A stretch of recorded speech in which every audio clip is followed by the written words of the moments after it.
Do you feel the vibes?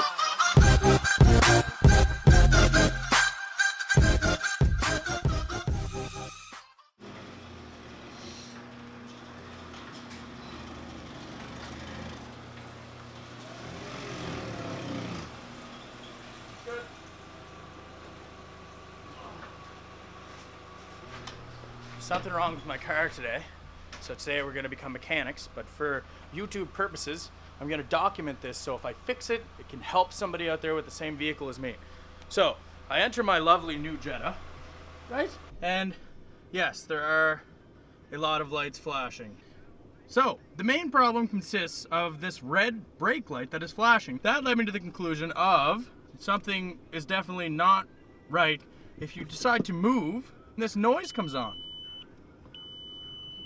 So, I have diagnosed the problem, and I think I have come to a solution. Okay, so after watching now probably 6 YouTube videos and phoning Buddy Jim at Canadian Tire, I have come to the conclusion that my brake fluid is low. So, if this is actually the problem, you're gonna need one thing if you drive a Volkswagen Jetta from 2003 onwards.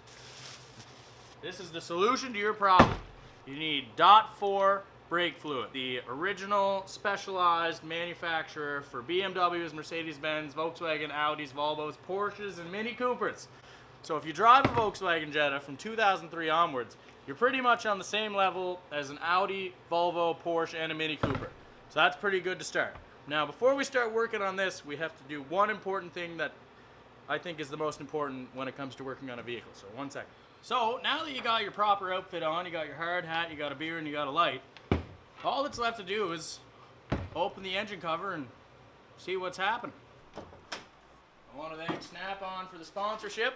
So, what you want to look for right away is you want to make sure that your engine's actually still in your vehicle. That's primary concern. If you don't have one of those, not good at all. So the first thing I noticed as a registered mechanic all of a sudden is I want to get to my washer fluid right away. This stuff is empty, and if there's nothing in there when you're on the road, you can't see. We're going to fix that. Once you grab your handy dandy funnel, you just want to stick it right in there. Nice and good there. Yeah. Well, very imperative that you want to try to not spill, but it's inevitable. So we're just going to give her the gears here. Going into the fluid mixer system. All right, we're almost topped up here. And there you have it. Oh, little overflow, but that doesn't hurt. Okay, so now that we've fixed the simplest of the simplest, you got one other thing that we need to do that every mechanic requires in their garage. You gotta come over to your handy dandy radio system. You got to turn it on, and you want to make sure that sucker's tuned into 95.1 so you can continue work properly as a mechanic. What you want to look for is your brake fluid compartment. Now, on every model it's different, so I had to put this helmet off because we're going to have to do some searching. Sometimes it's underneath the actual cover, but I'm lucky in the 2003 it's not. It's actually right here, right in the open, which is just fantastic. And if you look very close under there, it is below the minimum line, which means that I am in need of some brake fluid. The main thing you want to look at is on the cap right here. You'll notice it says brake fluid, because it's not good to put your brake fluid in with any other fluid. It doesn't mix well. So to tackle this situation, the only thing that we're going to need is our funnel again and our brake fluid. If you're mechanically inclined, you realize that your keys are also your best set of tools.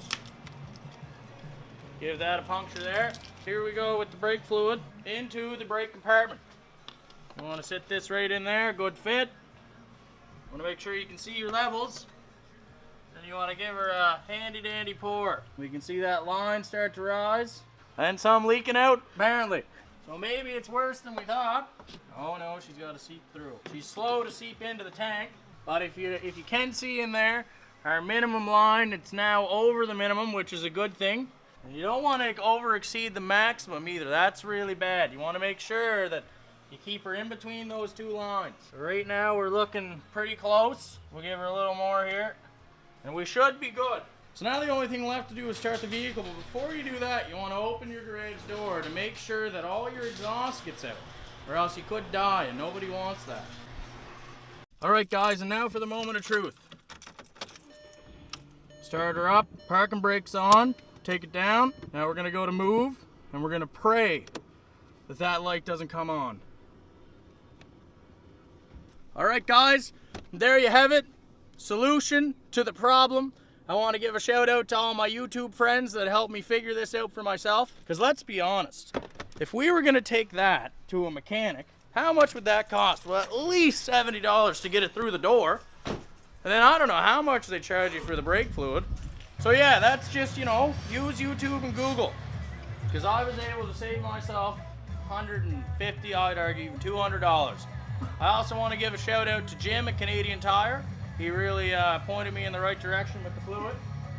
And apart from that, that concludes this episode of mechanical problems with the Volkswagen Jetta.